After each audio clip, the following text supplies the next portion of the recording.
இது பாருங்கள், ஆரஞ்சு பழமும் மைதா மாவு வந்து எடுத்து வச்சுருக்கேன். இதை வச்சு தான் ஒரு சூப்பரான ஸ்வீட் பண்ண போகிறோம்.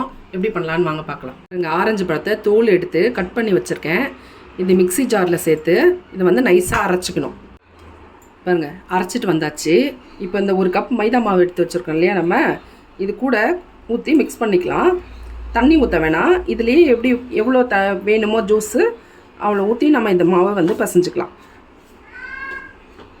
இந்த பாருங்கள், நல்லா நம்ம பிசைஞ்சு வச்சாச்சு மாவை. இப்போ வந்து இதை சின்ன சின்ன பூரியாக உருட்டி எடுத்துக்கலாம். நம்ம எல்லாத்தையும் உருட்டி எடுத்தாச்சு குட்டி குட்டி பூரியாக. இப்போ வந்து ஒரு கடாயில் எண்ணெய் ஊற்றி இதை பொரிக்க போகிறோம். எண்ணெய் ஊற்றி வச்சுட்டேன், ஆல்ரெடி சூடாகிடுச்சு. இப்போ ஒன்று ஒன்றா பொரிச்சுக்கலாம். பாருங்கள், பூரி பொரிச்சு காட்டுறேன் பாருங்கள்.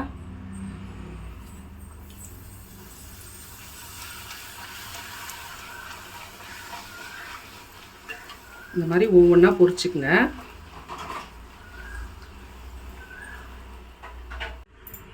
பாருங்க, நம்ம பூரியெல்லாம் பொரிச்சு எடுத்தாச்சு. இப்போ இதை ஒரு ஓரமாக வச்சுருவோம். இது ஆறட்டும். இப்போ வந்து ஒரு 1/2 லிட்டர் பால் எடுத்திருக்கேன். இந்த பால் வந்து நல்லா காயட்டும். நல்லா காய்ஞ்ச பிறகு இதில் வந்து சர்க்கரை போட்டுக்கலாம். ஆல்ரெடி நான் காய்ச்சிட்டேன். இப்போ வந்து சர்க்கரை போட்டுக்கலாம். பாருங்க, பால் வந்து நல்லா சுண்டி இருக்கு. இப்போ வந்து ஒரு 1/2 கப்பு சர்க்கரை போடுறேன். இதில் இது கூடவே ஒரு 2 ஏலக்காய் தட்டி போட்டுங்க. இது பாருங்க, நம்ம சர்க்கரை போட்டு பால் நல்லா வத்தி வந்துருச்சு பாருங்கள். இப்போ ஒரு 2 ஏலக்காய் பொடி பண்ணி வச்சுருக்கோம்ல, அதை போட்டுக்கலாம்.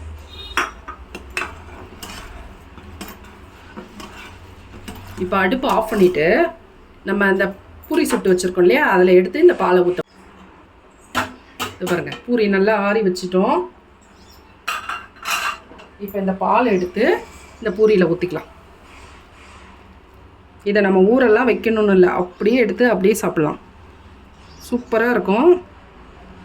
ஆரஞ்சு பழ பால் பூரி செஞ்சு பாருங்கள். எப்படி இருந்ததுன்னு கமெண்ட் பண்ணுங்கள். பசங்களுக்கு செஞ்சு கொடுங்க. எல்லாருக்குமே ரொம்ப பிடிக்கும். ரொம்ப ரொம்ப ரொம்ப சூப்பராக இருக்கும்.